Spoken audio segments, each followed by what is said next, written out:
You know, our world today is so noisy, so full of chaos and confusion. And sometimes, as women, or even just as regular Catholics, we really need a support group, to help us in our spiritual journey. So, Nineveh 90 was introduced to me at a time when I felt I needed it the most. And for many people, this was like probably the worst time of their life. And this was during the pandemic, 2020. A friend of mine in France introduced me to Nineveh 90 because he was doing Exodus 90, the guy version of Nineveh 90. And the norms are different from each other. For example, the guys, they have cold showers, which we don't really need. But that being said, Nineveh 90 is really like a spiritual boot camp that is made up of norms that Catholics usually do. So we will do a lot of the norms on our own, at our own pace, according to our own schedule. But a few of those we will do together. So I'd like to start off by saying that anyone who joins should not feel that, it's like a checklist that I have to do everything so that God will love me.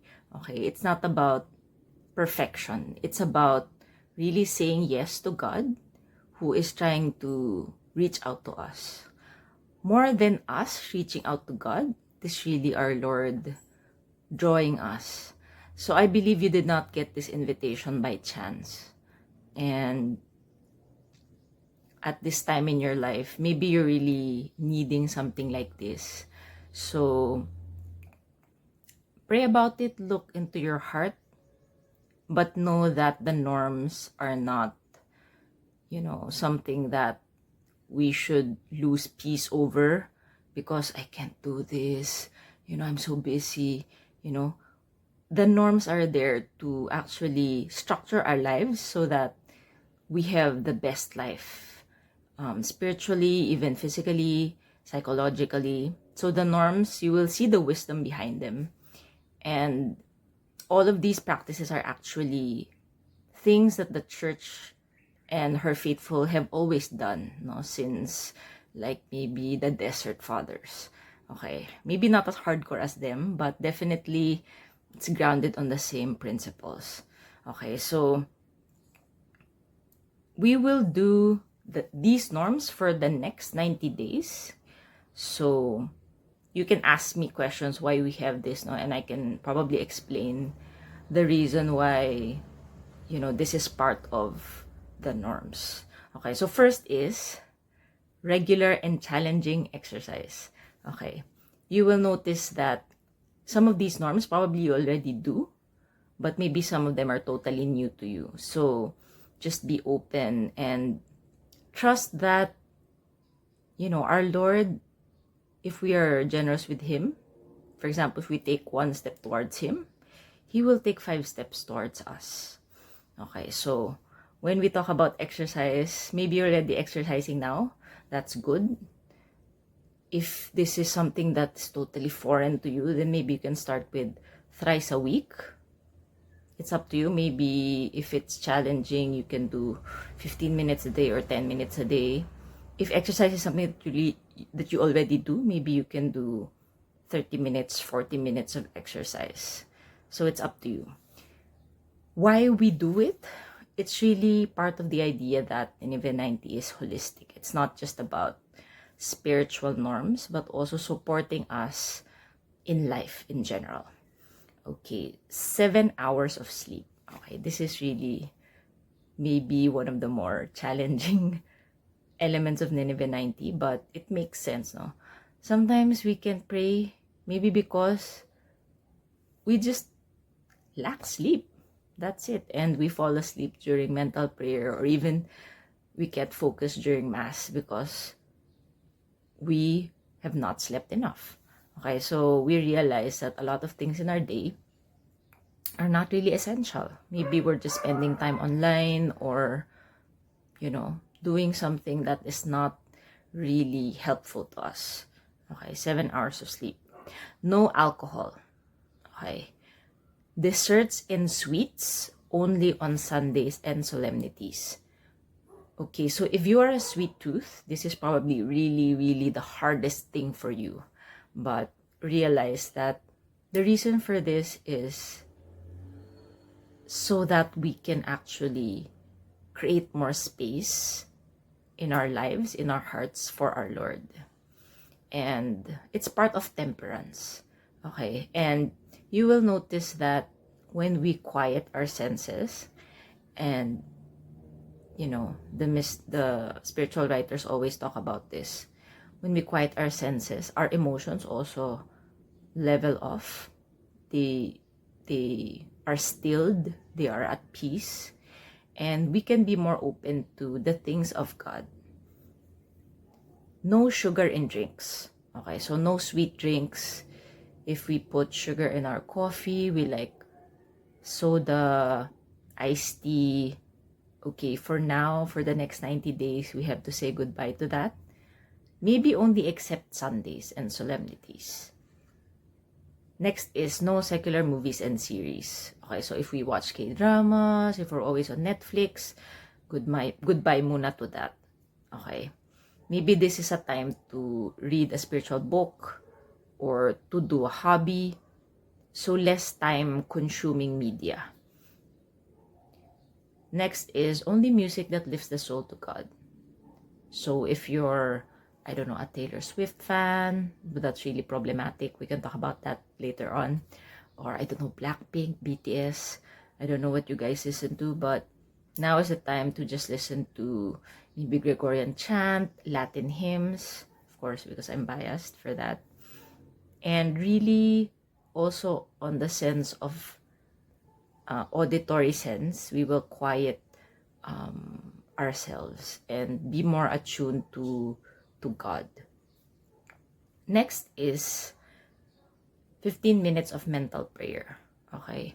If you are already doing this, maybe you're familiar with Lectio Divina, or for those who have done the silent retreat, I know maybe some of you have just finished this retreat, to do it like according to the Ignatian method.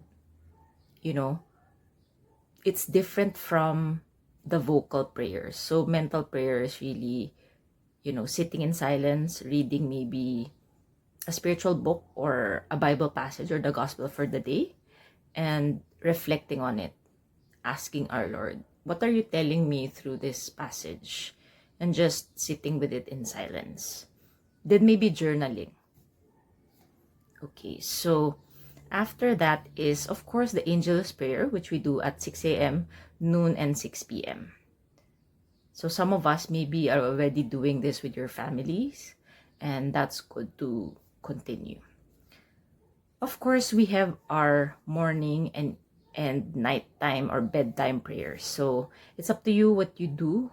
Maybe you renew your Marian consecration if you've done that. Maybe it's just the Our Father, the Hail Mary, and the Glory Be.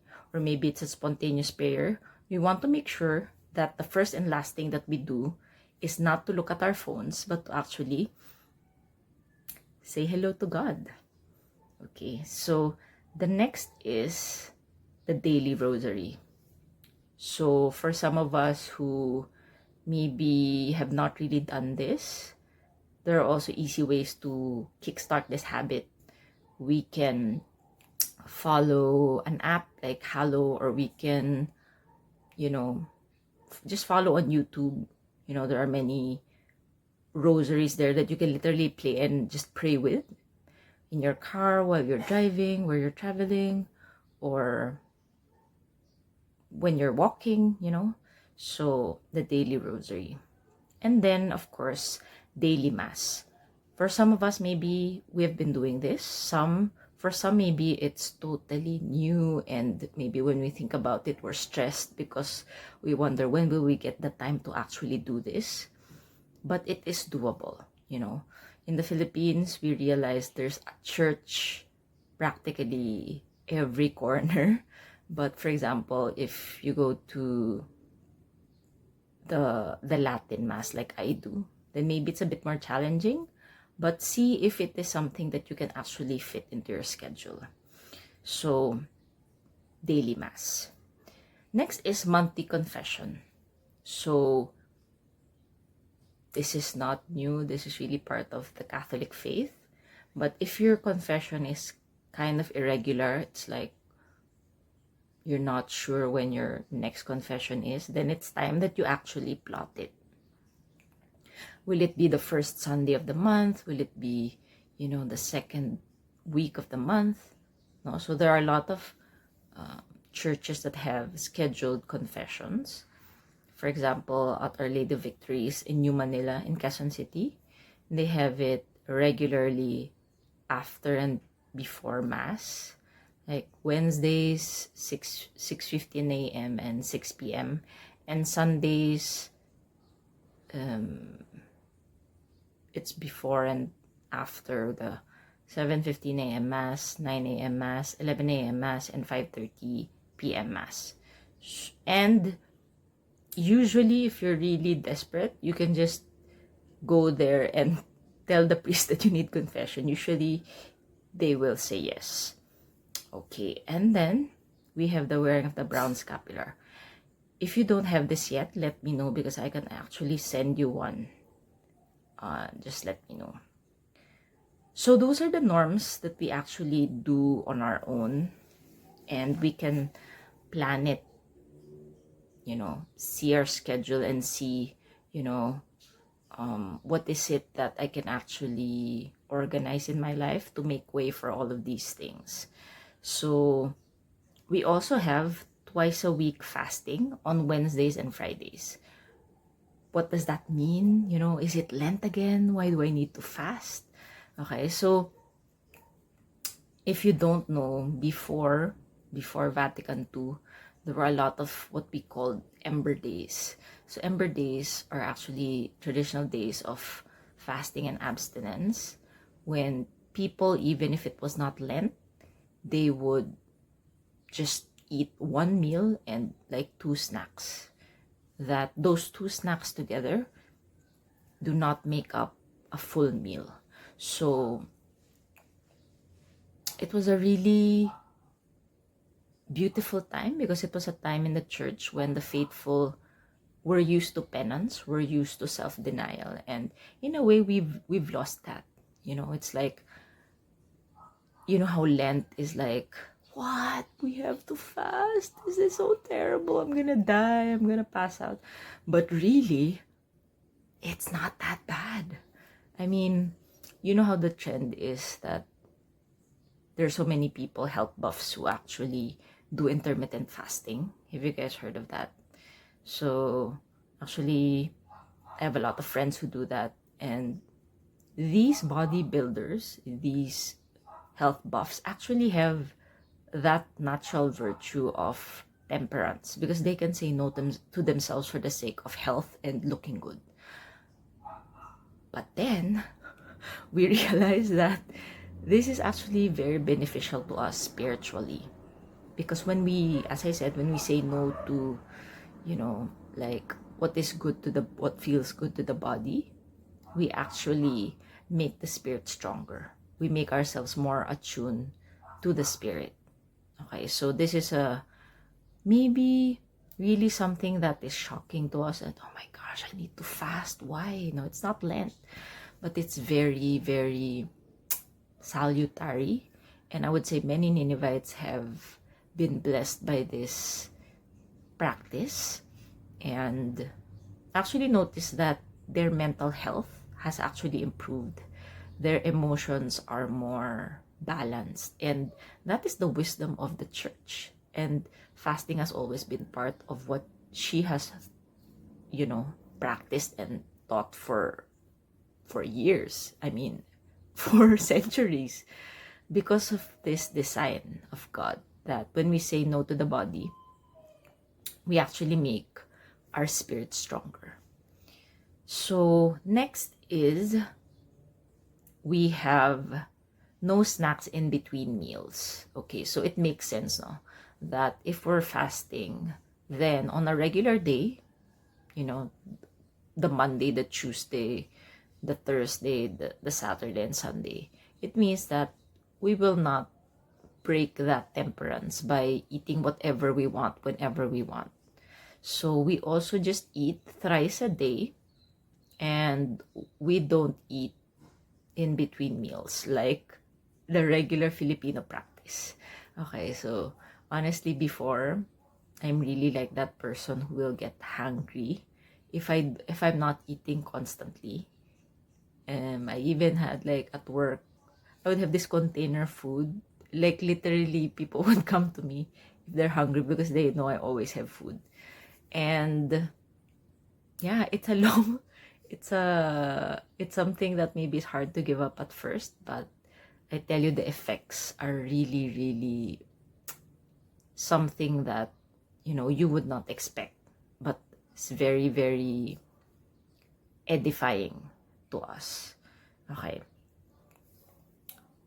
So, with all those norms, we will see that it's really up to us to pace ourselves, to organize our schedule, and to decide that I will do this. Okay. But there are things that we will do together. Hopefully, our schedules align. But of course, these other few remaining norms, you can still do on your own. Okay, so those are the 54-day Rosary Novena. So this is really actually open to non-Ninevites. You can invite your friends to join us. We usually pray this Rosary Novena, this Rosary via Zoom in Latin, and it's usually at 8 p.m. Manila time. We do have a Ninevite as of now who is in the UK. I don't know if your schedule will align with hers. Sometimes she has other ladies from the UK also doing the novena with her. So you can see what works for you. But you can just also pray the novena on your own. Okay. The link, the Zoom link is always the same. For our meetings, for anything, it's the same link. And then we have the 33-day Marian consecration, or consecration, because there are other kinds of consecration. I'm not sure if you guys have done this, but there are several types. And if you have not done this, then there are specific types that I would recommend that you do. Okay, so there is the consecration to morning glory, which is like the entry-level consecration. It's to Our Lady. And then there's consecration to Merciful Love, which is like consecration to the Divine Mercy. And then consecration to Saint Joseph. And there's the consecration according to Saint Louis de Montfort. So the consecration is actually a self-paced thing that you have prayers and reflections that you do on your own, and then we just remind each other in the group chat. Okay, so there's an ebook for this, and I will send you those. But before we do that, you actually have to discern which type you will do. So if this is something that you've never done, I would recommend the consecration to morning glory. If you've done this, then there's also the other types of consecration, but then I would say the most hardcore type is the consecration according to Saint Louis de Montfort, which is like the original. It's the OG. It's very difficult to understand. It's like Old English. You have to read some of the parts twice kasi ang hirap maintindihan. But it's very, very good. It's solid, and it's so profound and deep. So start praying and discerning. We will announce when this will start, and the 54-day Rosary Novena, it actually overlaps a bit with the Marian consecration. So you have to, also see your schedule and how that will work out. And then, of course, we have the weekly catacomb talks. So we call them the catacomb talks. We have a Zoom talk, that's usually on Sunday 8 p.m. because that's like the time that most of us are free. But we do record the talk so that you can watch them on your own. So usually I give a talk. So before it was thematic, like before we did the series on the virtues of Our Lady. Last Nineveh run, we did talks on the elements of Nineveh, like talk on fasting, the talk on confession, the talk on the scapular. Sometimes we do invite priests, SSPX priests, to give these talks via Zoom. We've had Father Benoit before give it, and Father Demornay several times. And we open it to the public. So you can invite your friends to listen to the catacomb. It's not exclusive to us. So like, for example, one of the last catacombs which was really popular was on spiritual friendship, or friendship from the Christian perspective. And Father Demornay gave it, and it was like 60 people attended via Zoom, with some people from Malaysia and Singapore attending. So they're very good, and it's a time for us also to share, to have sharing. So this usually lasts like 1 hour. And then we have weekly anchor calls with our buddies. So I will assign everyone to a partner. So some of us are actually single people, some are married. So we will actually talk to our partners and decide on like a weekly time to call each other. You know, nothing serious, just checking in. How are you? Do you have prayer intentions? How can I support you? Are you struggling with something? Are you happy? Do you have good news? You know, just like an accountability partner or like a prayer partner. So wait for that announcement. That being said, you know, I would also like to share that Nineveh 90, you know, from my experience, there has been so many batches. So many ladies have gone through this boot camp with us. Some of us are actually veterans here. Some have never left since 2020. So some have received many graces, like some got married, some, you know, entered a convent, some went through great personal crisis and overcame them. Some overcame, you know, a particular habitual sin. So many graces, I would really say, from this particular experience. And as you can notice, some of the ladies here have actually decided that they just want to be on Nineveh 90 forever. Okay, it's like they found that this is how I live my life best, and they really need an accountability partner and an accountability group or support group. So please be open to, you know, how our Lord will speak to you during this time.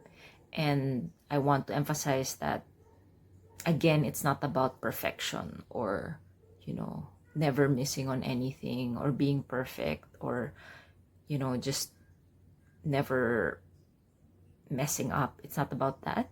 It's really about saying yes to our Lord and always getting up again. If we fall, we start again.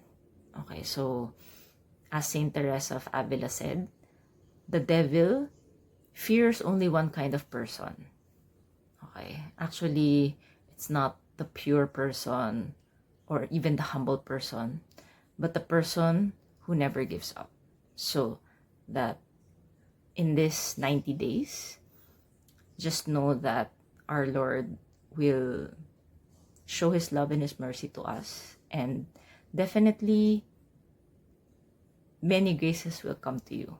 So thank you for listening, and let me know if you have questions. So this group, the group chat that we have is really our support system. So you can go there with your questions or anything you want to share or clarify. We are here for each other. Okay, so that's it. Thank you, and God bless you.